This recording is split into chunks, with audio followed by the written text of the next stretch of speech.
Welcome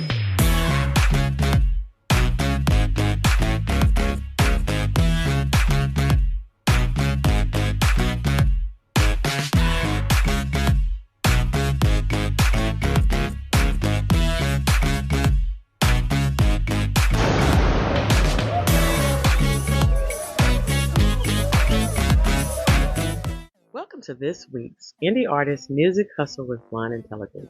I'm your host, Miss Roni, where I always seek to give you exquisite cranial repertoire.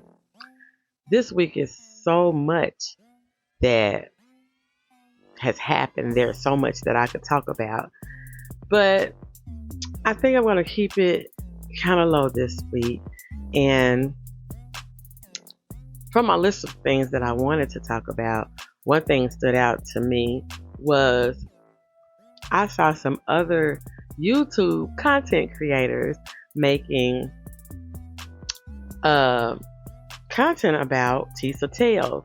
And some had, I would say, some slightly derogatory things to say, like people are tired of her and all of this. And I like watching Tisa Tells. She's one of the people that I go to try to get, I would say, the most accurate information. She do spice up how she tell a story, and I think that is one of the things that make people gravitate towards her. So my question is, why are other YouTube content creators hating on Tisa Tells? Tisa Tells has recently achieved remarkable milestones on her YouTube channel, including being featured on major syndicated television for her coverage of the Sean Diddy Combs trial. This achievement places her among the select group of influential creators who have transformed the platform into a lucrative career. The significance of reaching this milestone cannot be understated, as it reflects not only her dedication, but also her ability to resonate with a wide audience. And that's what I was saying about the way that she tells a story. Tisa's relatable content and her humorous personality has played a crucial role in her success. She fosters a sense of authenticity that resonates with her audience. Each video she uploads garners an impressive number of views, and this consistent engagement highlights her ability to maintain viewer interest and adapt to changing trends within the platform. One of the things that I guess keep me looking, I feel like Tisa is a protected person. She prays, she believes in the esoteric, she seems like to me can sense when certain people don't need to be around her. And she'll also check you too. So don't think that she's like a pushover, because I have been watching her lives that she has been given from the courthouse. And I started watching her before then.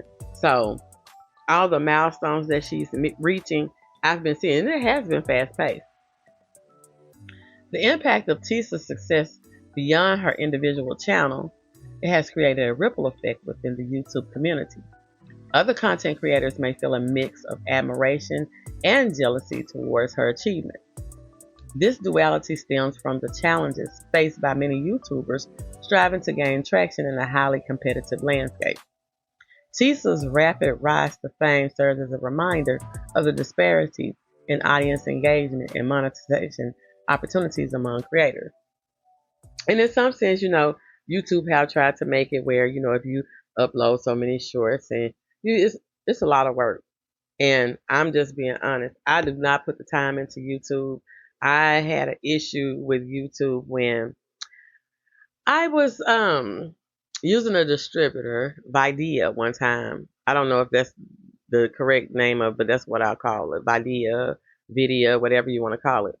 But I had to go back and read their fine print. And it was saying something about that they can release your content if they want, because you put it on their platform. I think that it should be a class action lawsuit against them soon. But I had a issue with them copyright strikes against me, because you're using my content and I don't even have an account with you anymore. But that's for a whole other story. I want to talk about that when I talk about the Knox Hill situation with UMG putting strikes on him because that was one of the other things that I was going to talk about, the reaction community. But jealousy can lead to feelings of insecurity for other YouTubers, prompting them to either elevate their content quality or rethink their strategies. And I don't know if one of those strategies that they have been rethinking is to do a whole show on other YouTubers, because I've seen it done over and over again. It's another guy that I watch, and he's totally different from entertainment, but it's Scar in the Woods, and I found content creators making videos about him. And it seems that in the YouTube community, there are a lot of creators that get jealous of others. And to me, you don't build success by how many views you get on one platform. I think it's a combination of all and how people respond to you. And your success may be 100 subscribers, but they might be loyal subscribers and people who's going to buy your merchandise. And yes, it's better to have bigger numbers in that way, but I think that you should also still go about it with integrity. And I think that Tisa does that. And I think that some content creators have been jealous of how fast she has elevated.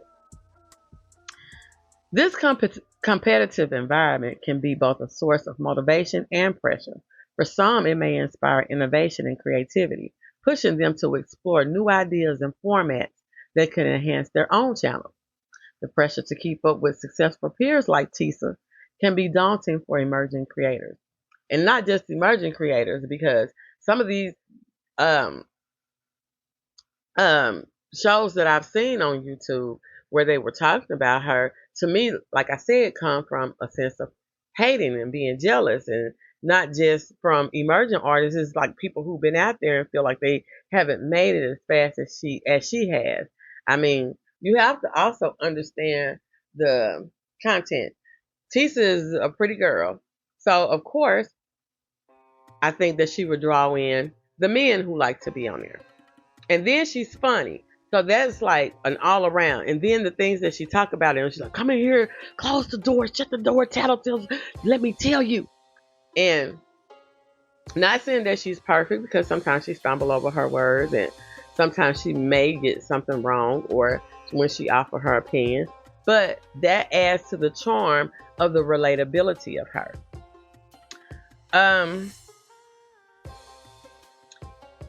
I think that her elevating so fast should foster a culture of collaboration and learning within the YouTube community. Creators may share tips, strategies, and insights with one another, promoting a sense of camaraderie and that ultimately benefits the platform as a whole. And you used to see that all the time. I did anyway, when people would have like panels and everything. That's like one of the biggest panels was all about the tea. And I think that because Nosy Ho ass kept harassing this lady, trying to find out who she was, and ganging people up to try to dox her and all this kind of stuff, and making hit lists and just all kinds of ignorant shit. But she had a very successful platform where she used panels. It was some discrepancies on pay and all this, everything, but she moved her platform elsewhere, and from my understanding, it's still successful because your loyal followers will follow you. In conclusion, Tisa Tells' accomplishments highlight the complexities of success on YouTube. While her achievements elevate her status, they also serve as a catalyst for change within a community.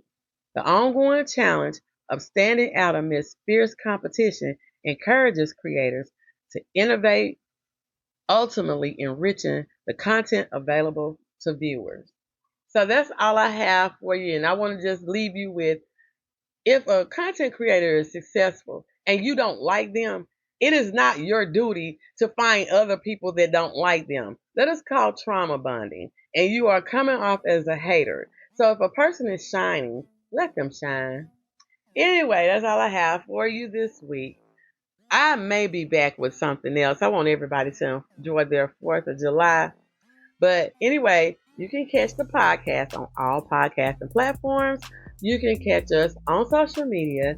And if you have any questions and want to order your merch or catch any past shows or anything, you can catch us on the website at www.blonde, BLONDE, hyphen, dash, whatever you want to call it, intelligence, INTELLIGENCE.com.